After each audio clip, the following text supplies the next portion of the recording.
treasures I have found, short but not too big around. I'm a man of means by no means, king of the road.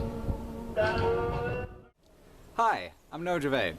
In this video we're going to be taking an extended look at the new Mad Max game. We're going to talk about it in terms of the movies that preceded it and in terms of how it actually plays. It's been a divisive game with a lot of different mixed reactions, so we're going to try to figure out why those reactions have been so mixed. Let's get started. Mad Max has been influencing game design since long before the first official Mad Max title went into development. In many ways, the particular style of apocalypse that George Miller pioneered with The Road Warrior in 1981 is the default sensibility of most post-apocalyptic titles. Fallout, the first one from '97, is full of Mad Max references, right down to the design of the armors and some of the environments. Fallout 2's car, the Highwayman, would be right at home in Mad Max. Rage, id's most overlooked shooter, uses Mad Max-inspired costume and set design throughout. Even racing games, like the semi-open world Fuel, have taken cracks at the look and feel of Mad Max. There have been games with Mad Max in them for decades now, but not before right now has there been a capital-letter Mad Max game, and people's reaction to the game have been all over the map. Is this a fun, authentic expression of the series' iconic visual style, or is it a derivative mishmash of tired, overused gameplay cliches? The wide range of reactions to the game highlight its real struggle. It is both of these things. A Mad Max title that uniquely translates what I've always loved about the franchise, arranged around gameplay systems that become less and less functional over time. It's one of the most beautiful games I've played in many ways, and the things that it does take time with, the incredible detail of the game world, are incredibly compelling.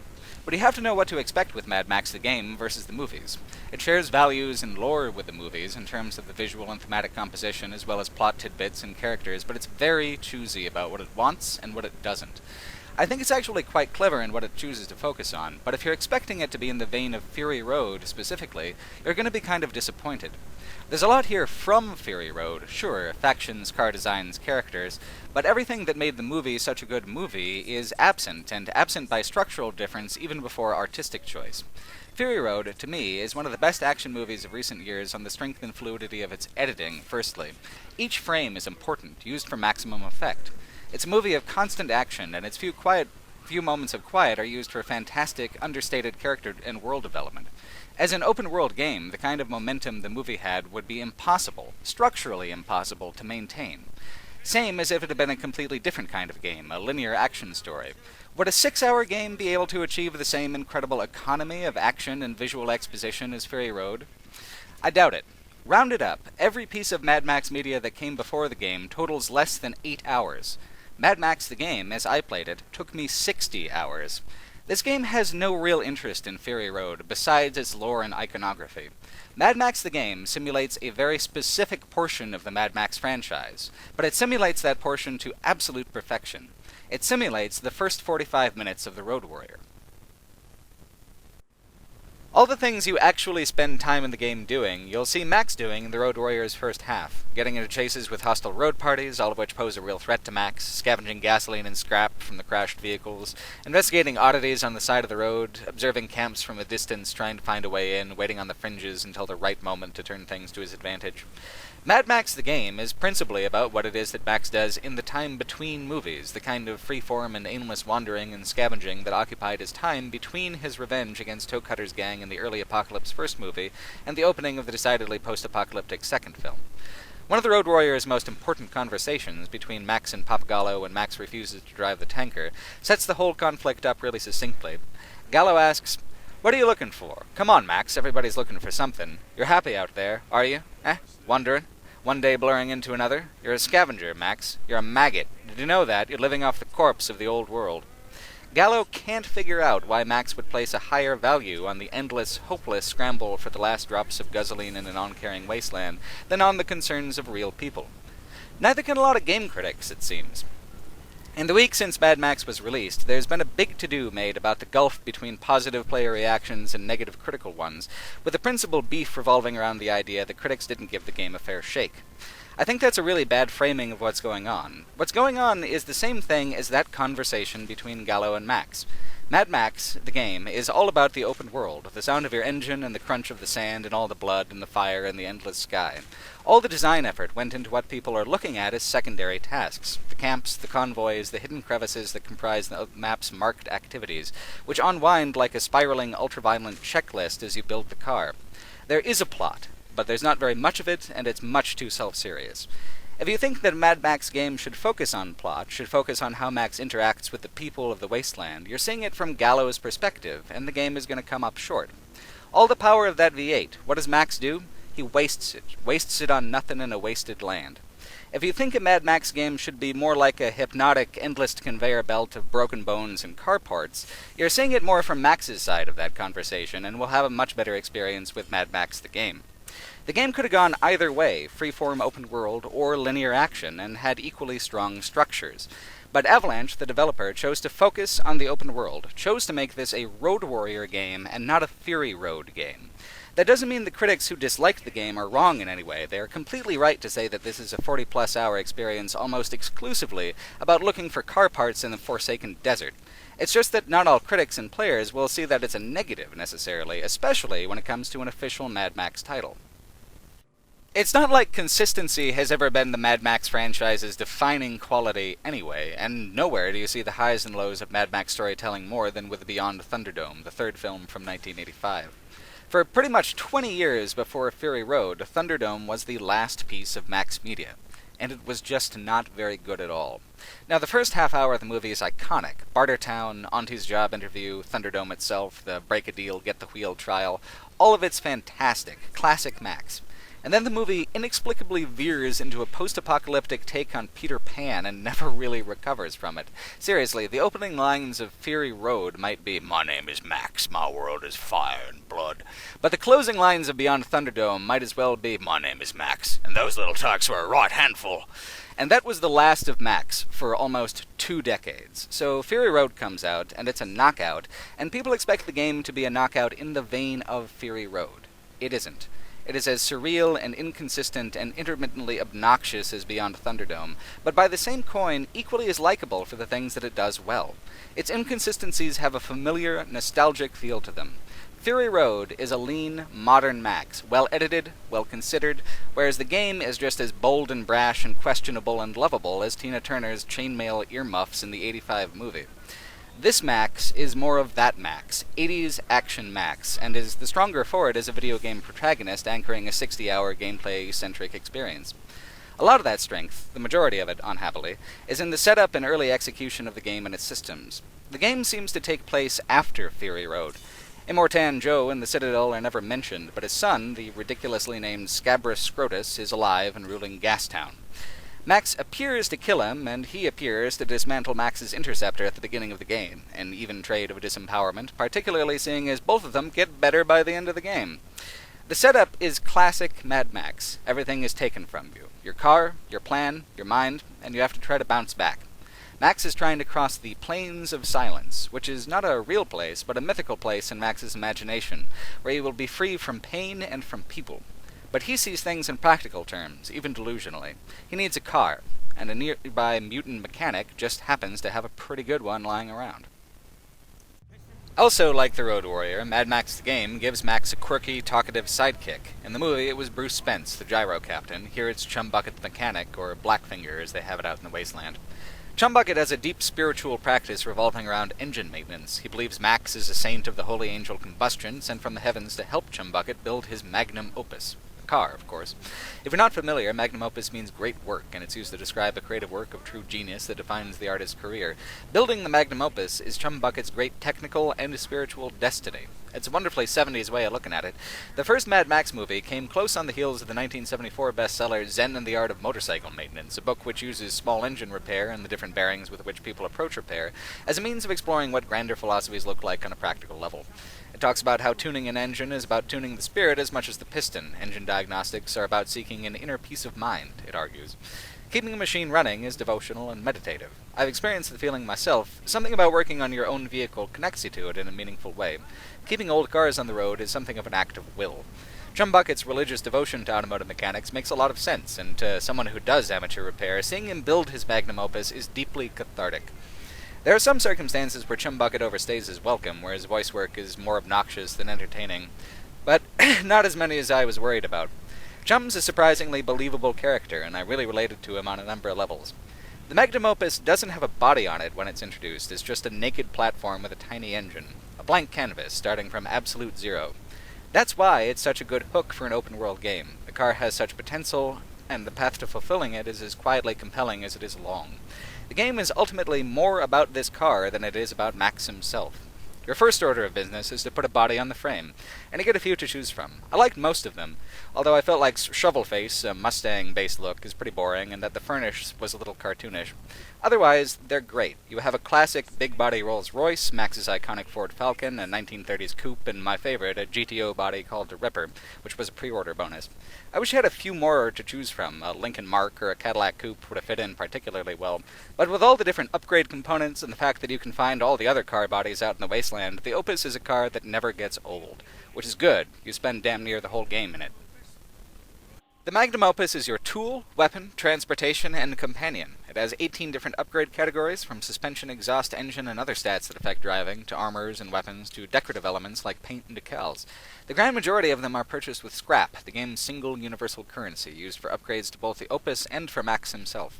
In the early and middle game, the scrap economy actually works really well. The game world is filled with hundreds, and I mean hundreds, of optional side areas that have collectibles and scrap.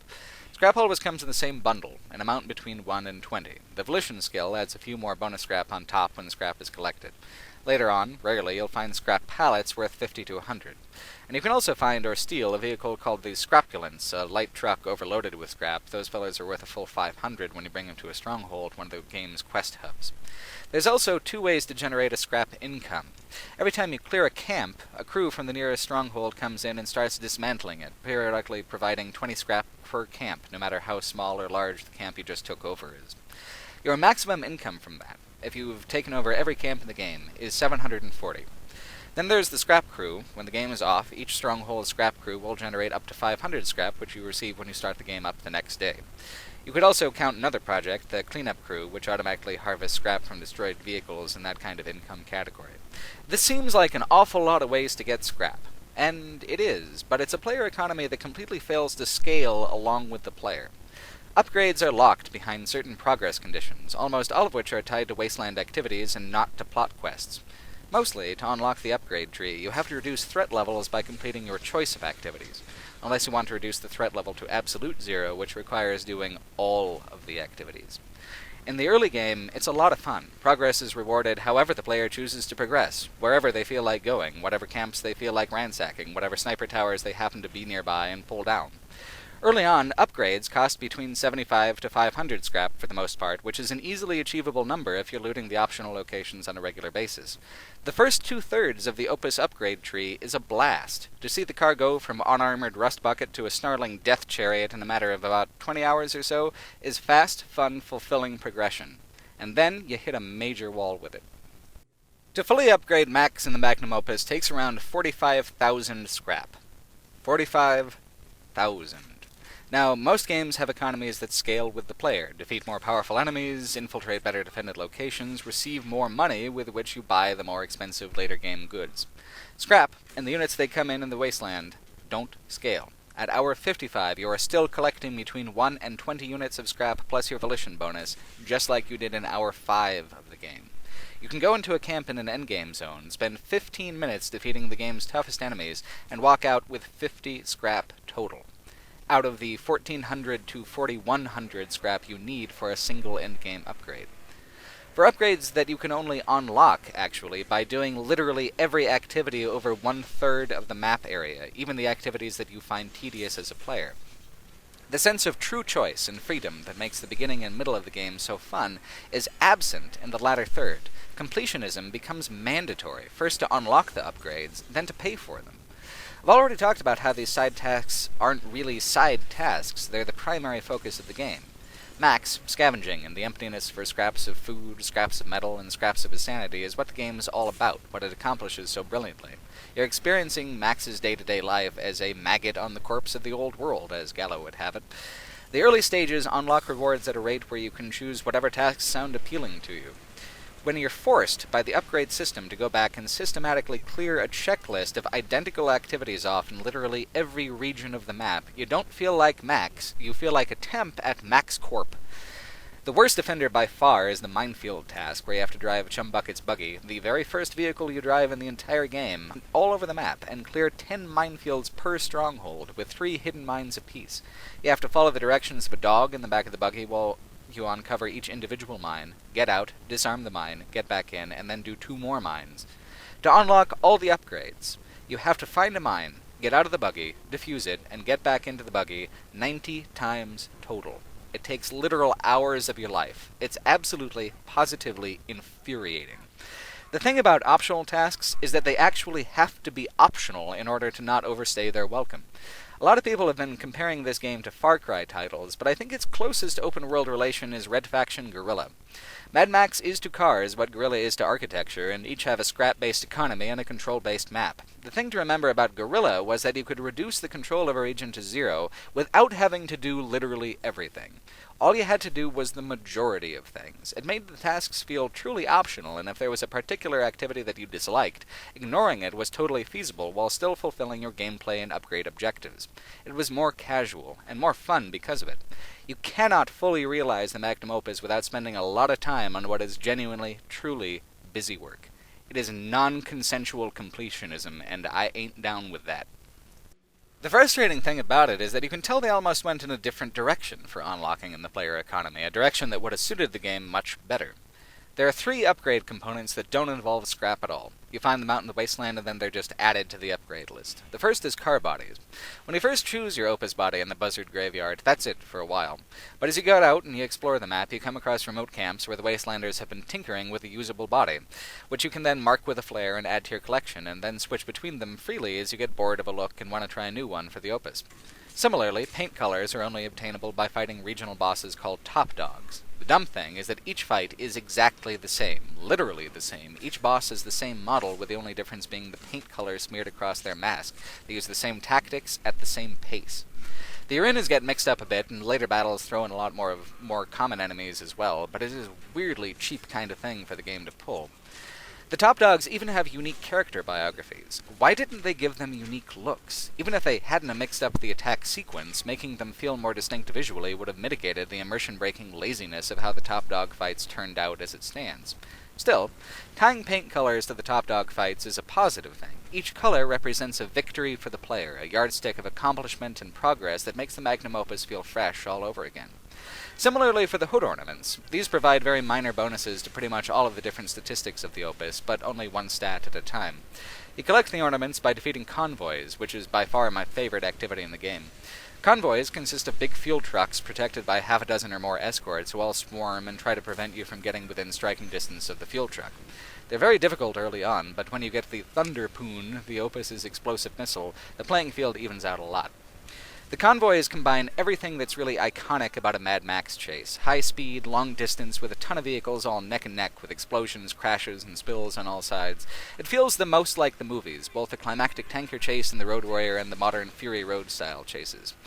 It's the thing where the Magnum Opus feels like it's really living up to its name and its purpose as well. The game's climax is even essentially an extended convoy mission. Avalanche knows that this is where the game is best. All these activities tangibly reward the player for their exploration and their participation. They feel worth the time to do. In the early mid-game, so do all the other side explorations and activities. But with all these obviously handcrafted optional locations, the only thing you get is a minuscule amount of scrap late in the game, especially relative to your time investment. Early optional areas are often deserted, quick to scout and loot. Later on, every goddamn outcropping is inhabited, and you'll be spending between 5 and 10 minutes fistfighting and exploring locations for no more scrap than you would have gotten in 45 seconds closer to the game's opening. Had they chosen to tie upgrades directly to exploration, where you find the exhausts and the engines and the wheels inside the wilderness camps themselves, the game could have easily maintained the thrill of exploration, the sense of curiosity and time investment being adequately rewarded by the game's systems. Instead, the player is extremely aware of how little an impact on their overall upgrade progress a side trip will net them, and that discourages making the side trips at all, and makes the game feel like more of a burden than an escape. My first 30 hours with the game were amazing, and I had a few complaints. My next 30 hours were substantially less fun, and that's all on account of the player economy's baffling failure to adequately scale. These scaling difficulties would be less of an issue if upgrading the car wasn't also pretty much the plot of the game. The game actually has two conflicting plots, based on Max's two conflicting needs. One, where Max's only desire is to make the Opus powerful enough to cross the plains of silence, namely by finding a gigantic V8 engine, and another, where Max tries not to let down a mother-daughter pair, Hope and Glory, the same way he let down his own wife and child in the first movie. The former is a much better story than the latter. Early on, while discussing the future of the Opus, Max insists that it needs a V8. There's only one place in the wasteland that a fella can get the kind of engine that'll satisfy Max: Gastown, where a massive supercharged guzzler named the Big Chief awaits as a prize for whoever wins the dangerous Gastown races. The early story missions introduce you to all the leaders of the various strongholds, and by the mid-game your map is dotted with secondary missions that'll help the strongholds grow. A lot of these secondary missions are pretty outstanding in their setups and executions. For example, Gutgash is a guy whose followers think he's preparing a shipwreck fortress to float when the oceans come back one day. He isn't, really, but he does need raw, unrusted metal for fortifications. The only way to get it is by pushing a subway car out of its long-forgotten underground berth with the Opus, thrusting it out of the darkness and over a cliff to be picked up and cut apart. It's a great moment in scavenging. Or how about Pink Eye's plan for her people, constructing a wind-driven vehicle that collects dew in its sail and readying it for use? Eventually, you watch as the expedition is blown into the distance. Will they make it? Max is skeptical, but it's a fine side story, collecting the components and then launching the craft. One of the best moments of ruin delving in the game comes from a side mission, where you locate a church buried amongst the shifting sand dunes, which contains an intact food cache in the basement, along with a well-told environmental story about the refugee center's eventual downfall. All of the best stories in Mad Max the game are the minor ones, individual concerns with interesting and unexpected solutions that you scavenge and fight to achieve. They feel true to Max's character, mercenary and clever, but the game's climax is less about vehicles out of control than about Max's emotions being out of control, and it's just so bad. It is as inexplicable as Max taking a band of children to Morrow Land, and just as annoying. Maybe even more so, because it thinks that it's being all deep about Max. There's a lot of freedom in writing a Mad Max story. It doesn't have to strictly make sense, for one. From the Road Warrior forward, Max's stories have followed the rules of oral storytelling more than movie storytelling. The details are contradictory. How does Max have his interceptor at the beginning of Fury Road anyway? Because it's part of the legend. Why does he have his interceptor here in this game? If Max was a cop when everything went wrong, why isn't he an old man by now? The Road Warrior was years out from the fall of civilization, and Beyond Thunderdome seemed like decades. Fury Road feels like actual generations have passed, yet Max is still Max. In the game, he looks even younger than he does in Fury Road, let alone Beyond Thunderdome. Max is not a realistic character. He's a mythic character, and the details are not important. The Road Warrior and Beyond Thunderdome are also both framed by tribal narrators, the feral kid and the girl who co-leads the Oasis kids. Fury Road isn't explicitly set up as a legend being told, but it is mostly Furiosa's story, and Max disappears back into the wasteland like he does at the end of every movie at the end of that one, too. Another place you can spot the series' mythic frame is Bruce Spence's character in The Road Warrior, the Gyro Captain. He shows up again in Beyond Thunderdome, but it's a weird and awkward meeting. It isn't clear if they actually know each other or not. Of course, Max never told the Oasis children the story of the Road Warrior, so the narrator wouldn't know the connection between the two of them, so perhaps that's why it isn't there. Yet Bruce Spence's presence is felt again in Mad Max the game, even if Spence himself doesn't voice act. Instead, you get Jonathan Oldham voicing a character named Griffa, who happens to look exactly like Spence, sound a lot like Spence, and fulfills the same role of weird sidekick helper as the Gyro Captain, only in an explicitly mystical way. Griffa is like a shaman therapist for Max, and unlocks a separate upgrade tree where you turn in Griffa tokens in exchange for bonuses and efficiencies. Most of the conversations with Griffa are way too self-important, and I longed for just one moment when Griffa would channel the Gyro Captain and start going off about, "Remember lingerie!" But you don't get that. Not all of the exchanges are fluff, though. There are some that directly address the bizarre mythic inconsistencies of the story. "Where are you?" Griffa asks, and Max doesn't actually know. "How old are you?" Griffa asks, and Max doesn't remotely know. Eventually, as you max out your tree, Griffa comes around to explaining the truth of it to Max. These are his fabled plains of silence. Building the Magnum Opus to cross them, that's what he's already doing. The lonely scavenging, the wordless brawls, the miles and miles of sand and road. This is what he was looking for all along. Either he spends his time here, scavenging on the plains of silence, or he tries to rekindle his humanity and start anew.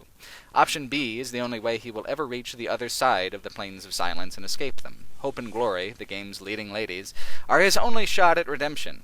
And there's the big misstep. In a franchise whose framing is so deliberately, exuberantly surreal, they chose the most cliché option possible for the main plot. In a couple other reviews, I saw people talking about how Mad Max the game has poor female character writing, particularly compared to Fury Road. I agree, but only if you're comparing it to Fury Road. Like I said, the Max in this game is 80s action Max, and the game's sensibilities towards its female characters is crafted from the same mold. The early movies didn't put their strong female characters right up front the way Fury Road does, but they did have worlds where women are as tough as men in the struggle to survive. A woman is one of the best fighters in the gas camp and the Road Warrior, and Auntie built Bartertown from the ground up and beyond Thunderdome. Fury Road had a more deliberately female-forward approach than the previous movies, but this game is not out of tune with the franchise's traditional respect for women's agency and competency.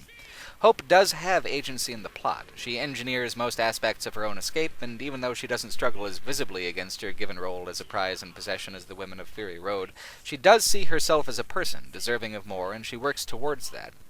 When I talk about games that have a problem with representing women, the problem often stems from treating them as props instead of people. Mad Max the game actually does a pretty good job of portraying women as human beings first and foremost. There's Pink Eye, for example, the wheelchair-bound, steely-eyed leader of the Northwestern Stronghold, the one who sends her people away on the sand ship. And there's Tenderloin, a Gastown fighter who emerges from the vapors of her huffing addiction for one beautiful, brutal shot at victory as Max's second in the Gastown races, and she's easily the most competent melee opponent that Max has in the game. Many of the random wasteland conversations are with women scavengers.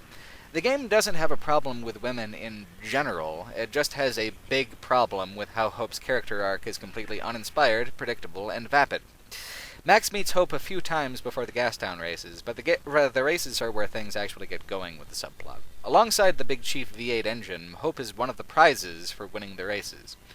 If you've been doing her wasteland missions, you know that she's looking for an escape. She has you scout out supplies and a place where she can hide from her captors with her daughter, yet it is Scabrous Scrotus himself, alive, after all, who comes down to give Max his prize when he wins the race, and Scrotus is not altogether too stoked that it was Max who won. So, a fight to the death, where neither of you die, and Hope escapes and saves Max's life.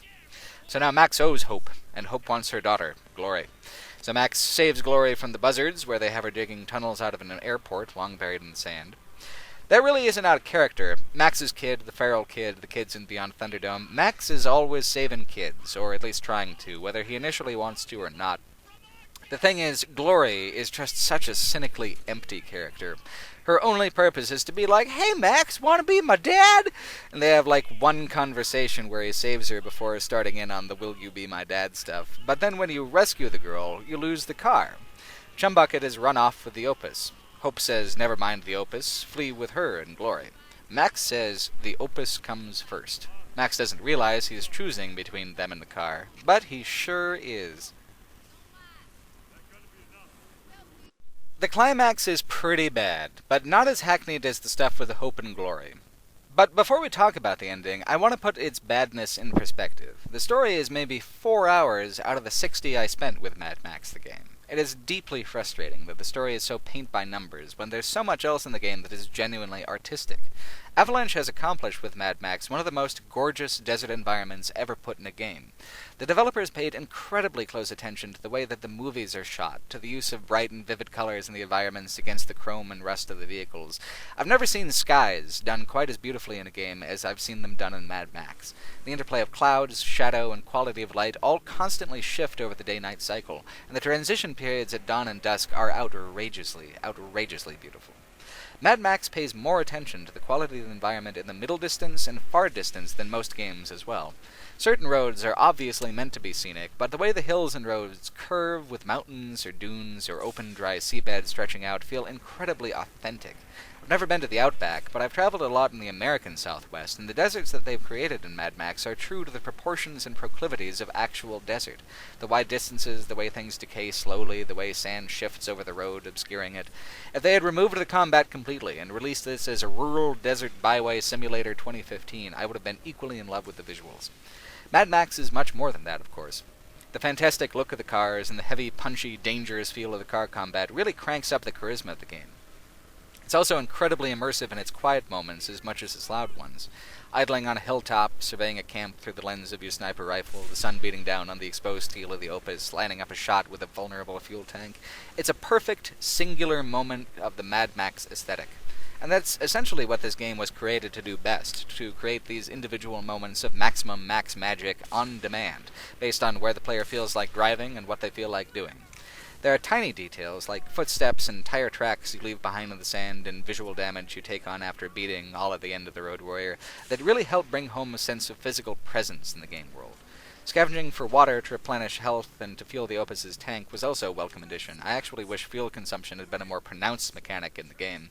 As it stood, I mostly used the gas can you keep in the back of the Opus for blowing up doors in the camps, but refueling the Opus is a real great max moment as well, if a small one. And then there's the storms. I've seen other reviewers complaining about having to take shelter without seeming to realize that staying out in the storms is one of the most profitable moves in the game. Not only does blowing debris the size of houses shake up a car chase in a mightily entertaining way, but crates of scrap worth up to 150 scrap per crate blow about in the storm and even helpfully appear on your minimap. The way that the storms roll up on you, huge against the sky, and then engulf Max in the Opus is just so fun and so gorgeous that I'm really genuinely perplexed that people didn't care for the mechanic. The storms are amazing. The game, for the most part, is amazing fun. And it actually is a wonderful piece of post-apocalyptic media despite its occasional swerves in the opposite direction. The thing that really tipped the scales for me in terms of how Mad Max did its wasteland uniquely from other post-apocalyptic games wasn't the landscape or the detail of the design, it was the collectibles. The one trivial collectible you hunt for, and due to their triviality they really are optional, are historical relics, snapshots, notes, and postcards from the gone-away world. It's the inclusion of these relics and the way the game frames them as relics against a backdrop of intense mysticism and superstition that ties Mad Max very strongly to one of the founding pieces of post-apocalyptic media at large. Funnily enough, it's also by Miller, Walter J. Miller, and his landmark novel A Canticle for Leibowitz. In it, centuries after a nuclear war, monks venerate the scraps left behind, the sacred shopping list, the holy blueprint. Nothing remains but these tiny flakes of lost humanity and civilization. Everything else is buried under the sand.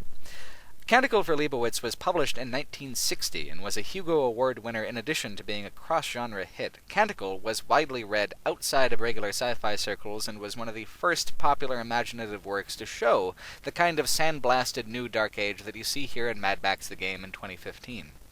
More so than even the Fallouts, the wasteland of Mad Max seems inextricably linked to Canticle's Ur-Wasteland by virtue of its inaccessibility of the past, and the uncommon power of these common objects so long after the world that created them died. The historical relics have a pull all their own. Alone, they're interesting. But when you combine them with the genuine beauty of the landscape and the fantastic subtlety in the details of sand and smoke, with the sounds of the wind in your engine, and this particular vision of the apocalypse becomes mesmerizing and unique, mesmerizing way beyond the triviality and repetitiousness of its individual tasks. Building the Opus is an epic task, and for the player it is an epic experience. Both in the Opus and on the ground, beating men to death for Polaroids and car parts. A lot of people have complained that the combat is another derivative boring part of the game, but I loved it. I heard it was the same system as Shadows of Mordor and the new Batman games. Well, I didn't play any of those. I only know what I experienced here, and what I experienced in Mad Max was one of the best paced melee combat systems I've ever played. I usually don't care for brawling in games, since it seems so limited compared to weapons, but Mad Max makes fistfights incredibly visceral and frenetic while still making them easy to follow. The parry and counterattack moves were so easy to use, and switching between opponents is not only as smooth as silk, but often brutal and exciting. As you unlock more melee moves for Max, combat gets easier, but they throw more opponents at you, so defeating individual enemies quicker just preserves the pacing from the early game's fights. Scaling there, in the melee, is actually pretty well balanced. You'll max out Max long before you run out of things to do in the game, but ground combat remains beautifully fluid and fun throughout. It makes exploration, even the late game when you have to get into fights at every optional location, seem worthwhile. Instead, it is the story climax which makes it all seem pointless again. When Max goes after Chumbucket at the end of the game to get the Opus, he doesn't realize that Scrotus already beat him to the punch. By the time Max gets to the Opus, Chum has already told Scrotus where Hope and Glory are, and about Max's plans for a new family, and about Max's plans to abandon Chum. So Max races right back the other direction, but it's too late. Hope and Glory were murdered pretty badly while Max was away. Now, as far as Hope and Glory as characters go, it's dumb to have them be killed just as a means of making Mad Max really mad. But as a fan of the first movie, I did kind of enjoy the parallel. In the first movie, the origin story, Max's wife and child are killed by a motorcycle gang while Max is off, distracted, looking in the woods for what he thinks is the real threat. Devastated, he holds this rubber monster mask in his hands, getting angrier and angrier, and then he decides to let his anger consume him completely. Earlier in the movie, he had said that if he didn't get a break, there wouldn't be any difference between him and the crazies out on the road. He crosses that threshold. He steals the Interceptor, his iconic Interceptor, from Police HQ. Then he hunts down every last member of the gang and disappears into the wasteland. It's actually a really well-executed low-budget revenge flick, the first Mad Max. So on the one hand, Hope and Glory dying is a predictable and cliché move, especially after all the ham-fisted family building. But on the other hand, deliberately reconstructing these story beats from the first movie is actually a lot of fun and very nostalgic. The last mission, besides, is great. You pursue Scrotus's war rig in the game's biggest, deadliest convoy sequence. It's some solid, classic Mad Max, recreating the motivations, environmental backgrounds, and rhythms of the climaxes of both the Road Warrior and the original Mad Max. When you pull all the armor off the rig and blow its fuel tanks, the time of your revenge is nigh. Unfortunately, this is where the end of the game collapses in a way that damages player investment in literally everything else. Scrotus's rig is on the edge of a cliff. One good push will tip it over. But instead of doing this through gameplay, where you would let Chum repair the Opus and then ram away, the game insists, through the cutscene, that the Opus will be sacrificed to push the rig over the cliff. Chumbucket, of course, is wild with anger at the betrayal. This is his life's work, and it is the player's life's work as far as the game is concerned. I spent 60 hours, some hours of which I wasn't even having any fun with, in a desperate bid to reduce threat to absolute zero and unlock all the upgrades, building the Opus up to how it is now. And now the game says, destroy the Opus, and Chum along with it, for your revenge. It all happens so damn quickly, too. You're supposed to be playing as Max, and suddenly, at the literal climax, Max is doing something that the player knows very well doesn't even make sense within the game's systems. Those systems are just suspended for the sake of this cutscene, for the sake of what they wanted to do as a dramatic moment. So, you do that. You kill Chumbucket, you destroy his Opus, your Opus, and out of the back of the war rig pops Max's old car, the Interceptor, for a boss fight, for a really easy boss fight. It is a climax without drama. Video game nonsense mixed with self-serious presentation that makes expendable the player's entire game-long time and resource investment. So, obviously, Max beats the shit out of Scrotus one final time, and then he goes and he gets back in the Interceptor, he puts his family photo on the dashboard, right where he had it before, and drives off alone, leaving the Opus and Glory's snow globe and Chum's body in the dust. He's right back where he started. He's given up everything he had for revenge. And if that was straight up the end of the game, that would have been pretty alright. It's very in keeping with the tone of the franchise, at least. The thing is, following the credits, you're popped right back out into the wasteland, informed via pop-up message that all the dead characters have been made whole, and you can do whatever you like. So, if you finished the campaign early and had, 25 hours of content left over, you can go ahead and have at, with the knowledge that what you're doing has no impact or meaning in terms of the plot. You're just checking off boxes, upgrading a machine that you already saw die, officially. Everything that is artificial about Mad Max, and there's quite a bit, comes into sharp focus. It's like taking a haunted house and turning all the overhead fluorescent lights on. Yeah, all the stuff is still there, but the illusion is gone. An open-world game like this, especially with so much freeform content, has to make the player feel like they're doing things for more than arbitrary reasons. And prior to the climax, the game is actually pretty good about this. But Max destroys and forsakes everything for his revenge. I mean, that's thematically defensible. But to do that and then be like, okay, you keep having fun now, everyone's fine, in the time it takes for the credits to play, I mean, what the fuck? So then they give you some post-game prizes to make Max look more like the classic Road Warrior Max, like his jacket and his shotgun, and let you finish your checklists. That is the most disappointing thing about the endgame. The climax of the plot is the letdown, but accomplishing everything on the map doesn't net you anything more than achievements either. No character even says, "Hey, cool job, Max, thanks for doing so much stuff." All you do is unlock the last items of the upgrade tree, now that you've already done all the activities that you'd need the upgrades for, and know that the Magnum Opus is just going to be destroyed anyway. It's possibly the most singularly demotivational ending in an open-world game that I've ever seen, and that's why I wanted to talk about it. It's hard to talk about the totality of the game experience without reflecting on how self-defeating the ending is as far as the player's time investment is concerned. It is not enough to make me regret the time that I'd already spent with the game. The fact that this game is such an excellent max simulator makes up for a lot, but if I hadn't already finished everything, I know for a fact that I wouldn't have gone back to it. So I gave myself the ending that made sense to me as a player. I took the Interceptor, headed out to the edge of the map where the sand ship had launched, and drove out into the big nothing until I died. Game over. And game over is what Mad Max feels like in the end, even if it's a beautiful drive getting there. It is a truly mixed experience. There are things in Mad Max that are beautiful, unique, and new, especially in the art and the environment. And then there are things in Mad Max that are repetitive, low effort, and infuriatingly self-defeating, especially in the systems and the script. It's no wonder that reviewers can't make their minds about it. I love it, but I'm still having trouble assessing how much I love it. One thing is indisputable, though. It's a hell of a lot of Max for the money.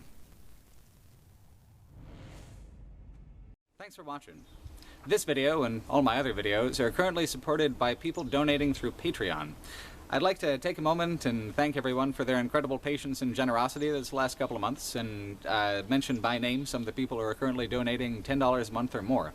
That would include Cassie, Chris Rosido, Ron Gervais, Christian Zacharianson, Pat Hay, Soeb Sheik, Balder Carlson, Dennis Clark, Nick Cole Hamilton, Douglas Griffith, Andrew Foltz, Kevin DeBolt, Jake Brennan, Ken Young, Signa Jensen, Dalton Seiler, Igor Babiuk, Maxwell Reed, Niles, Seth Downing, Justin Hughes, Ryan Gunst, Kumaran Villayan, Nobody, Devin Nold, Jared Meyer, Anthony Ruiz, Michael Atwell, Eugene Watson, Cameron, Alexander Leister, David Gilbreth, Trolls Katzberg Sigiet, I Cannot Fly, Wesley M., Aaron Albach, B-Tree, Alexander Heavens, Noah Duggins, Martin Karsten, Galak, Brett Gialmo, Morton Scanning, Thing Spencer, Andreas Larson, Camilla Lowry, Lars Ingvar Anderson, Preston Allen, Colin, Brad Carr, Ivan Marinov, Josh Farkin, Chris Larkey, Florence Abu, Aidan Ackley, Dan Reeder, Dewey, Annax of Rhodes, Niels Bach-Frummer, Spyro Sedaris, Rob Clark, Matthew Lagden, Harley McAvoy, Michael Gillis, Jump Kick Punch, Carl Gleason, Tim Marsh, Joshua Vivi, Tyzar Vicarian, Irvin, Bradley Smith, Connor Biblo, Brad Wallace, Sigmund Copperwood, Stephen Lark, Amir Aguilar, Jeffrey Knutson, Pontus Paffenstiel, D, Hakan Sealeelu, William Kreutsch, Richard Stevenson, Kimmo Heikkinen, Joe Wolf, Sangustin, Oliver Handliken, White Zero, Stephen Rubio, Yuri Petnes, Sil, and Jonathan Fleichener. I really appreciate everything, all the donations that pour in. These are just a few of the people who are currently supporting me in these videos, and thanks for it. And thanks for watching, too.